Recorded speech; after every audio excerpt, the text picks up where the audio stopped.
जहां एक तरफ दुनिया की बड़ी बड़ी इलेक्ट्रिक व्हीकल कंपनीज भारत के अंदर फैक्ट्री सेटअप करने के लिए पूरी तरीके से तैयार है। इसमें टेस्ला, BMW जैसे बड़े प्लेयर्स भी शामिल हैं। ऐसे में वियतनाम आखिर पीछे कैसे रह सकता है? तो रिसेंटली वियतनाम ने अनाउंसमेंट कर दी है कि वो भारत के ईवी मार्केट का करीब 1% हिस्सा अपने नाम करने जा रहे हैं और इसके लिए वो एक बड़ी इन्वेस्टमेंट भारत में कर रहे हैं। पूरी खबर क्या है इस छोटे से वीडियो में जानते हैं। बस हमें सपोर्ट करने के लिए इस वीडियो को लाइक और चैनल को सब्सक्राइब जरूर कीजिएगा। दोस्तों, रिपोर्ट्स के मुताबिक वियतनाम की जानी मानी electric car manufacture company Bharat के अंदर करीब 150 से लेकर के $200 मिलियन तक की इन्वेस्टमेंट करके एक नई यूनिट सेटअप करेगी, जहां पर इनिशियल फेज में ईवीज की असेंबलिंग की जाएगी। इस कंपनी का नाम है विनफास्ट और कंपनी तब से ही प्लानिंग कर रही है जब से टेस्ला को लेकर के भारत ने खुलासे किए कि टेस्ला भारत से करीब 1 से 2 बिलियन US के कंपोनेंट्स इंपोर्ट कराती है। और इसी चीज को ध्यान में रखते हुए कंपनी ने भारतीय मार्केट को एनालाइज कर लिया और इनके पास काफी बड़ी फैसिलिटीज हैं ईवी कंपोनेंट्स बनाने की। यदि आपको याद हो तो कुछ दिनों पहले ही भारत के केंद्रीय कॉमर्स मिनिस्टर पीयूष गोयल जी ने अनाउंसमेंट की थी, जहां पर टेस्ला ने लास्ट ईयर भारत से करीब 1 बिलियन US के ईवी कंपोनेंट्स इंपोर्ट कराया था और इस साल ये डेटा 1.7 बिलियन से लेकर के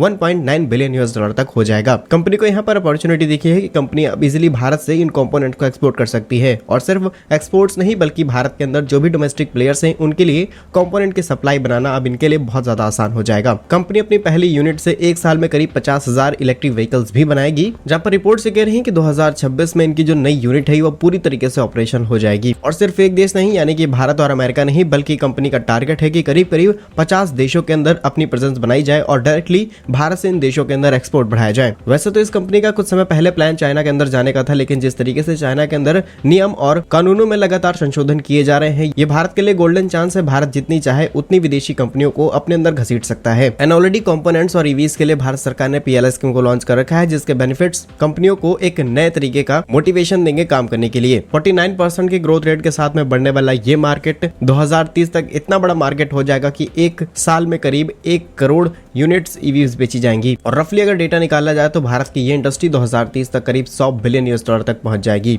इसलिए पूरी दुनिया की नजर इस पे है और लगातार हम देख पा रहे हैं कि इन्वेस्टमेंट भारत के अंदर आ रही है।